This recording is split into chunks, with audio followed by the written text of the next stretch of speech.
Hello everyone, and welcome back to the Aviation Museum. We are continuing in our series of interviewing aircrew from World War II, and today is no exception. The gentleman you're about to meet has had a solid aviation career ever since World War II. He first started flying on Tiger Moths, he went on to Magisters, he went on to Harvards, and of course the ultimate, the Spitfire. Ladies and gentlemen, it is indeed my pleasure to introduce to you Alec Uydens. I have known Alec for the last 4 years now. Our ability to come together came about as a result of a luncheon at the Shoal Center about 4 years ago. And the reason that we were brought together is because my dad during the war flew out of Biggin Hill on 421 Squadron flying Spitfires. That was our the common denominator for the two of us.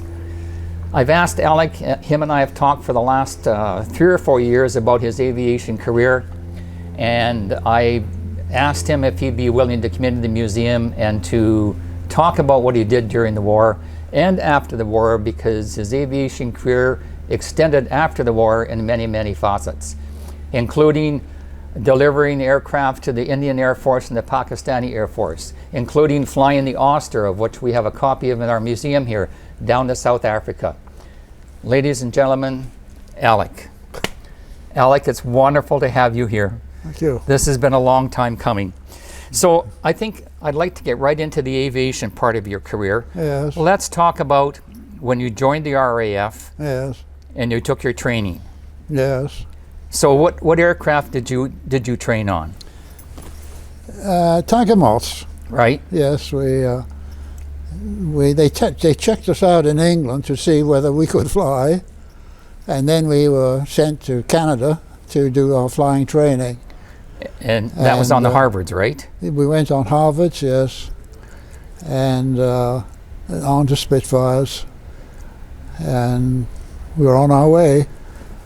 So I know I've asked you this question before, but what was it like getting into the cockpit of a Spitfire for I mean, it's a legendary aircraft, Alec. It's a legendary aircraft. It was a relief not to have an instructor breathing down your neck. And I know we've talked about that. Single cockpit, of course, single engine, right? Yeah, engine cockpit. And they were easy to fly, you know. But can you share with us the feeling? I mean, after you stepped out of you did your Harvard training on the Harvards, yes, and then into the cockpit of the Spitfire. Your first takeoff. What was there a thrill? I mean, the power of the aircraft had to have been a lot more powerful than the Harvard.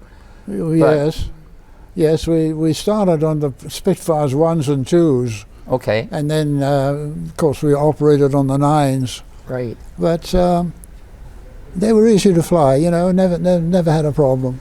And so during the war, you joined 349 Squadron, I believe, right? Yes. 349. Yes. Their motto was what? Strike home, strike hard. Strike home, strike hard. Yes. And so tell us a little bit about the squadron if you can. Because tell us a little bit about the squadron, because you were with the RAF, but you were flying with a Belgian squadron. Yes, well, there were two, I suppose, Belgian subsidized, I suppose, squadrons by the Belgian government, I suppose. Mm-hmm. And there were British and Belgian pilots in both of them, and we just went about our business in the usual way. I think you told me that I just forgot the question right now, but you were the 349 was attached to the 349 squadron was attached to the 4 TAF. As what? It was attached to the 4 TAF, the Tactical Air Force. Second TAF. Second TAF. Sorry. Oh yeah, second TAF. Second TAF. Yes, that's right. So how many squadrons would have been in second TAF? Which squadrons? How many squadrons would have been in the second TAF? I have no idea. No.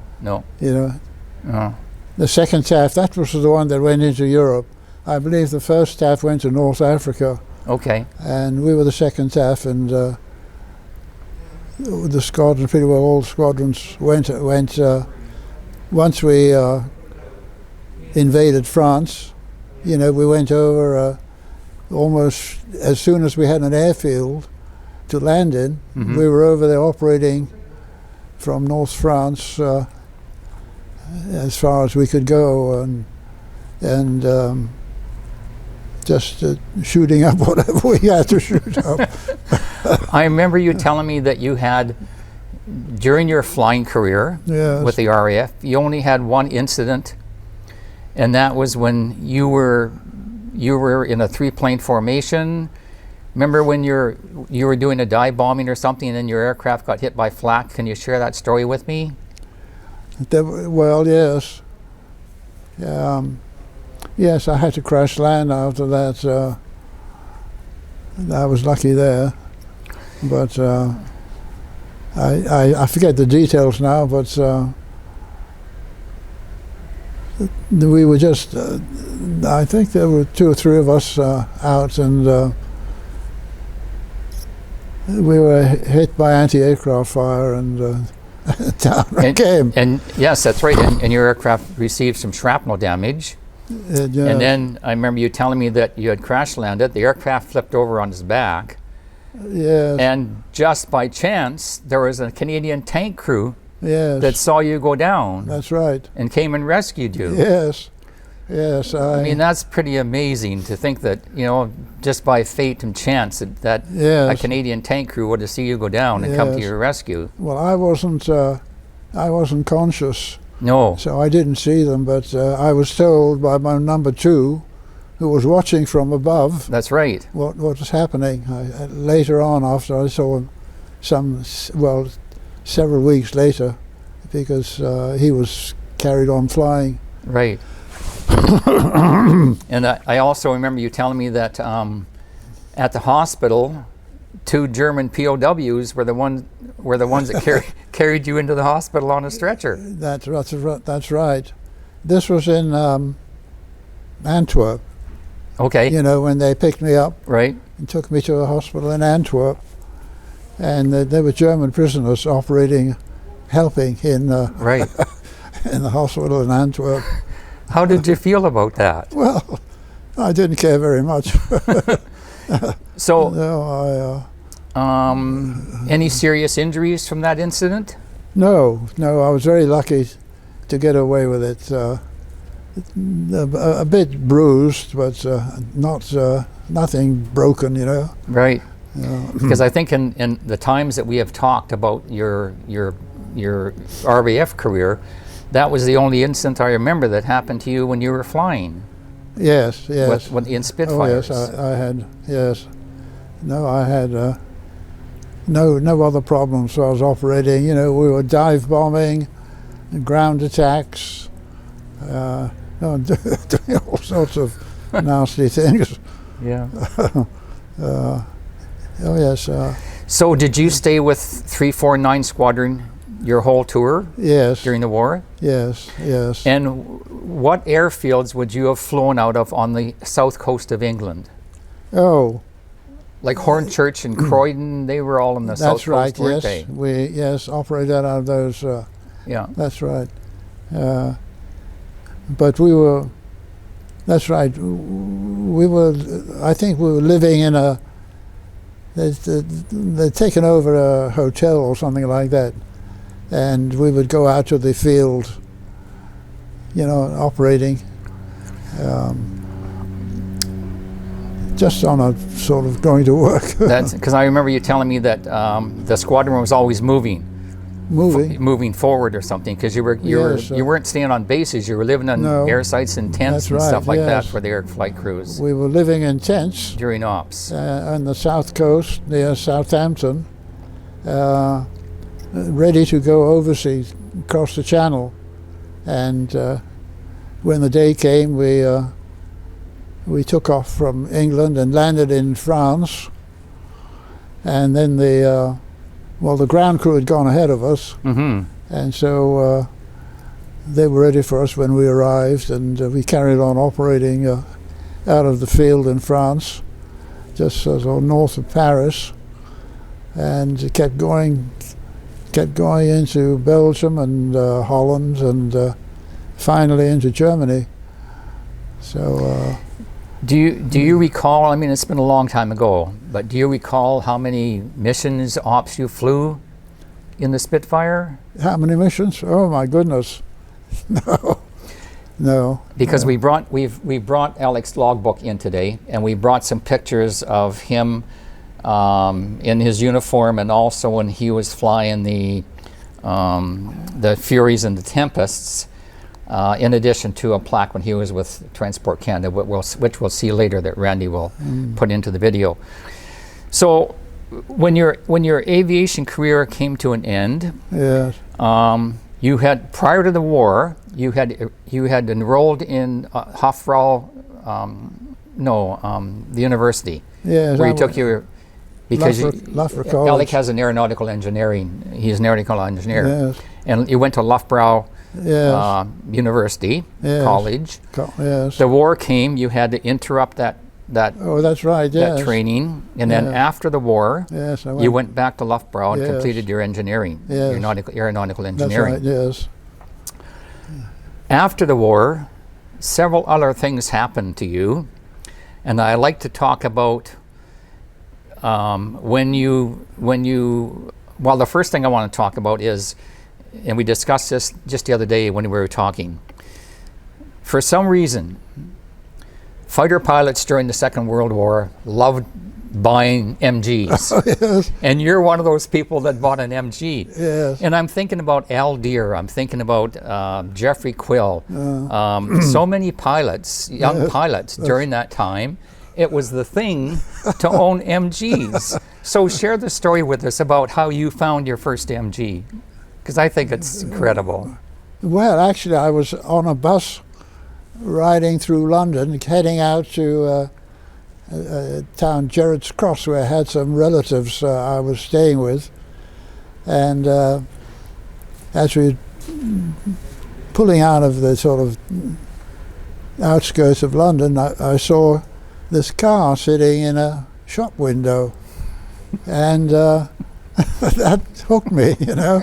I was down there the next day and bought it. Spending all your hard-earned money, yes, you said. That's right. To buy You this blew it MG. all on that damn car. But anyway, had it painted red, and I used it when I went up to Loughborough to do my engineering finishing. I drove it for quite a few years after that. That's right. Yes, I mean, it just seems so synonymous with fighter pilots in the RAF buying MGs, because every book I've read in this library at the museum here, and it's an amazing library on Spitfires, almost every one of the pilots ended up buying an MG because it was a thing to do. Yes, you know, it was so ironic that you're one of those people that did that. Yes. Yes, they're a good car, nice car to drive, you know. I know you were talking how and they're still making them today. They're still making them, I'm you sure know. they So are, yes. the legend lives on. Yes. I'd like to move on to, so you've left the RAF now. Yes. You had a contract to go down to South Africa and to take the oysters down there to do crop spraying. Oh, yes. Yeah, we have an oyster in the museum here, and you've seen the aircraft. Yes. But share that story with us, because that's quite a story about flying all the way from England to South Africa in a single-engine aircraft over water. Yes. No, it wasn't South Africa. It was Central Africa. Oh, Central Africa. Sorry about Sudan. that. Yeah. In the Sudan, yes, that's right. Yeah. Well, I was in London at the time, and I received a phone call from somebody who had been a test pilot, chief pilot at Ulster Aircraft, because I'd done some ferrying for him, and he asked me if I'd like to join them on this job they had in the Sudan. So off we went into the Sudan, flew all the way. It's a long way from where were we? Where the Ulster people are anyway, in the middle of England, to Khartoum, and then out into the country, and we spent, you know, sort of a month there doing this crop spraying on the cotton fields. That's right too. Yes. And you told us about your favorite hotel on the Nile.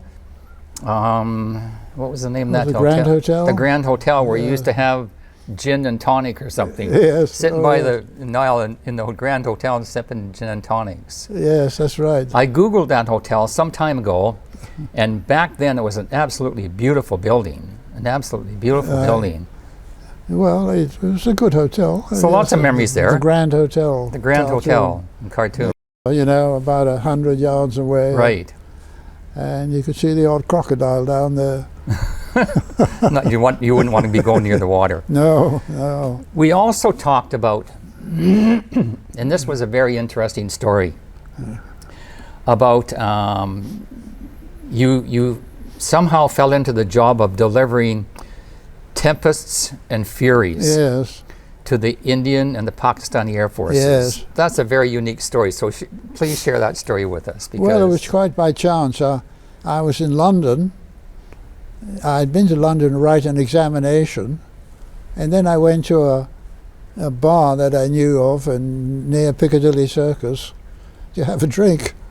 And on the wall was a notice, you know, which said Tempest pilots wanted. Mm-hmm. Well, I hadn't flown the Tempest, but I thought, well, you know, another aircraft.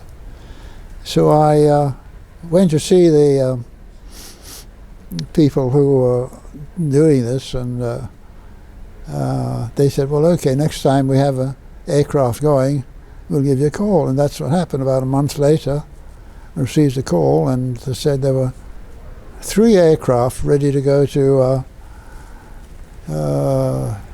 India, I think. And so we went down to Langley, and off we went, picked up the aircraft and headed south and kept going until... So was it India that got the Tempests or the Furies? Do you remember? Well, they were Tempests to India and Furies to Pakistan. To Pakistan. Yes. And the Tempests were new or old? No, the Tempests were old aircraft. And the Furies were new the new ones. aircraft. That's right. The Pakistan were buying new Furies. Yes. So what was the transition like from the Spitfire to the Tempest and the Furies? Did they fly because they were bigger aircraft, weren't they? Well, a little bigger, yes. Yeah. Yes, a little bigger. But easy enough to fly, you know. You fly one, you can fly. They used to say, you fly a Tiger Moth, you can fly anything. I remember you sharing that story with me. I also remember us talking about that was a chance meeting with Douglas Bader. Oh yes. You had landed somewhere. This was in England. In England. Oh no, it was no. This was in Malta. In Malta, that's right Malta. too. Yes, yes. That's right. I had just landed. I was in a Fury, I think. And Bader, I saw walking. We were both walking towards the terminal, and I recognized him, of course. But I didn't meet him. I didn't stop him. But he was so well known amongst the flying people anyway. That's right. That it was quite a... He was a legend in the RAF, as he still is. I've seen so many of his documentaries and read a number of his books. Oh, yes. But a chance meeting the guy, even to see him would have been something. Yes. But to bump into something like that in Malta, incredible. Exactly, exactly. Yes. Yes. You had some time at Saunders Row. Yes. Do you remember your time with Saunders Row? Because Saunders Row were the people who manufactured the SR-40, the big flying boat. Yes, SR-45. The SR-45. Yes. What was your involvement with Saunders Row? Well, I was there as an engineer. That's right. I had finished at Loughborough, Right, you had finished your degree. Yes. Yeah. And I'd got myself a job at Saunders Row, and so I went and lived on the Isle of Wight. Isle of Wight, yes. And I spent about 6 months there, and then I left. My immediate superior engineer I couldn't get along with, and I quit. I remember us talking about that. And that's right, yes. And the SR-40, what was it? The 40. Saunders Row 45. I The think 45 it was the 10 engine. It was a big 10 engine flying boat, wasn't it? Oh it? yes. Because it That's had right. 5 engines aside. Yes. I also watched 2 and 1 singles. That's yes, how they were. and I also watched the video on the building of that thing, and it was a monstrous boat. But as you said, yes. The flying boat was going out. The landing aircraft, wheeled aircraft, were coming in. Yes. So the flying boat, it died a natural Well, death because it was just. Once we had a land plane that could cross the Atlantic, that killed the flying boat. You know. Right. There was no need for them. No. They're inconvenient for passenger handling. Very difficult. Getting on and off, passengers Yes, on and off. yes. Exactly. We talked about that. So. What about your time with Hawker Siddeley? Hawker Siddeley? Yes. Um, I can't well, remember what you did with Hawker Siddeley. Were you involved with them with anything? no, I don't. No, the only I think was ferrying aircraft. Okay. I don't think I was never employed by them. Oh, because they built the Furies and didn't they build the Furies? Tempest and And Furies. yeah, I think it was. Well, yes. I think so. That was the well, connection. Hawker Siddeley. They built those aircraft that you flew yes, over that's to right, India and Pakistan. I'd pick up a factory, pick up an aircraft at the factory and head off for India and Pakistan. Right. That was my only connection, really. Yes. So after all your aviation career, flying career was done in England, Yes. you decided to move to Canada. Yes.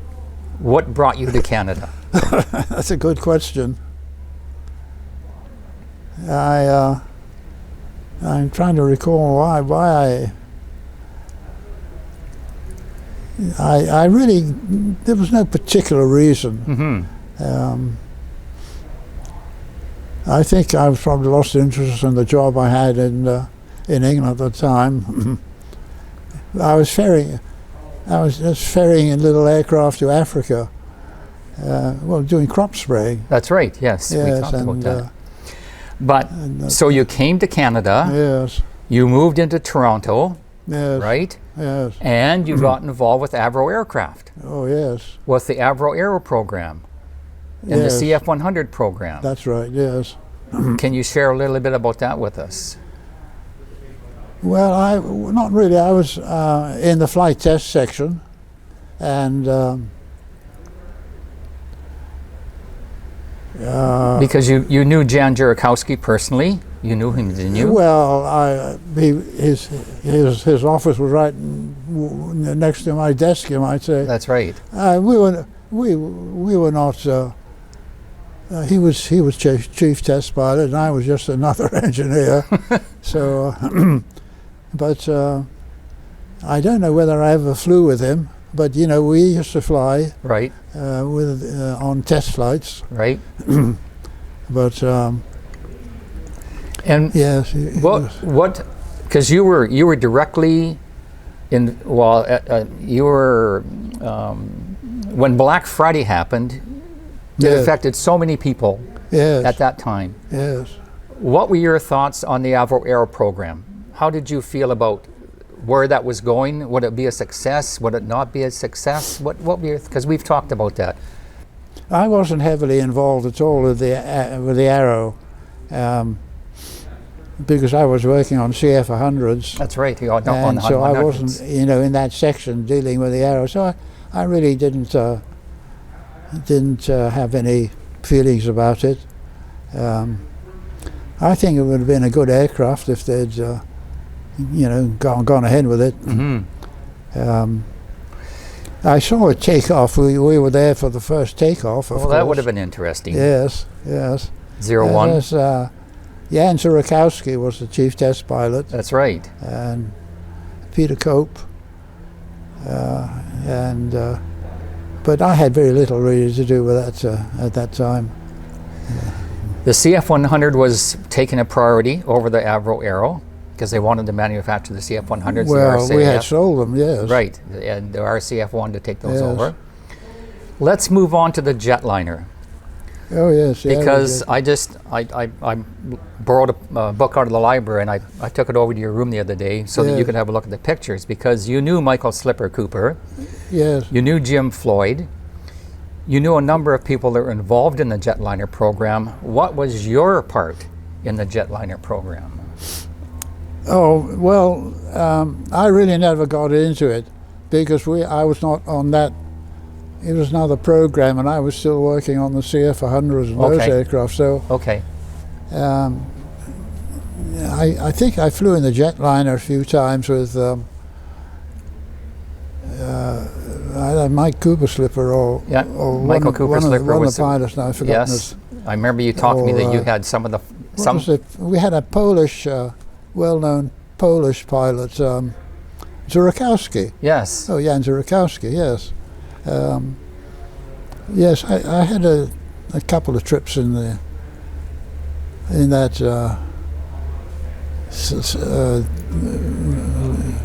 The jetliner. yeah, the jetliner, yes. Because in the story that I read, they took it down to New York City, and Howard Hughes, the billionaire, was Yes. so impressed with the aircraft, Yes. he was prepared to buy 38 airframes.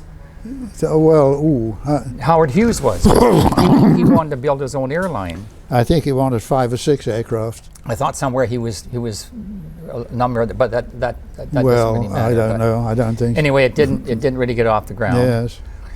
So yes. you finished working there. Yes. Then you decided to move to the West Coast Yes. with you and your wife. Yes. And you got involved in Transport Canada. Yes. Share a little bit about that with us. Well, we'd come to the island and were living in a flat in Victoria Right? when my wife spotted an advert looking for engineers. And so I applied for just in Vancouver office. So they invited me over for an interview, and I had an interview and got the job as the regional engineer with Transport Canada. And I had to go to Ottawa to be interviewed. right. So what year was that? Do you remember you started with Transport Canada? What year? Oh dear. quite a long time ago. Because now. it would have been the early years of Transport Canada, wouldn't it? It would have It been. would have been the early years of Transport Canada. Well, Transport Canada's been around a long time, It has been. but that particular office or that work was new. You know, I mean, and they had no engineers. They had engineers in Toronto and Montreal and Halifax, I believe, Mhm. but nothing west of Winnipeg. And I was taken on as one of 2 engineers. I was allotted the Vancouver office, and there was another engineer, I forget his name now, Mhm. took over at Winnipeg. Did you find that job fulfilling, Transport Canada? It was always interesting because different sorts of work came through. People were always interfering with their aircraft, never satisfied with the original, and they kept wanting to add either more power or whatever. I have to share a story with you in closing. And I mentioned this to you. I was in the library one day Yes. here, and I had mentioned your name. And Elaine, yes, Elaine, you know yes. Elaine because she worked for you in your Yes, office in yes, Vancouver. That's right. And she said to me, "Oh my gosh, Yes. where is Alec Uydens? Is he still alive? And I said, yes, he's still alive. I've been knowing him for the last 4 years. So we're going to get us together, the three of us, and have lunch together again, because she just worships the ground you walked on. And she said you were the best boss she ever had when she was working in Transport Canada. So, Alec, I want to say a sincere thank you to you, not only for the career that you've had in aviation, but for your duty and commitment to the British people during the war, and your duty and commitment to us in Canada, in Transport Canada, because Transport Canada is a very critical component of aviation in this country, and you being a part of it. Well, you know, it was a big event, and well, I always enjoyed working there. It's a challenging job. And I need to share with everybody that if I didn't mention it at the start of the interview, Alec is a young 99 years old. And October 4th of this year, he will be celebrating his 100th birthday. Such a pleasure. The last 4 years of you and I have known each other has been such a blessing for me, because I've enjoyed our company so much. Oh, thank you. And I thank you for taking the time to spend today with us. You're welcome. All right. Okay. You take care.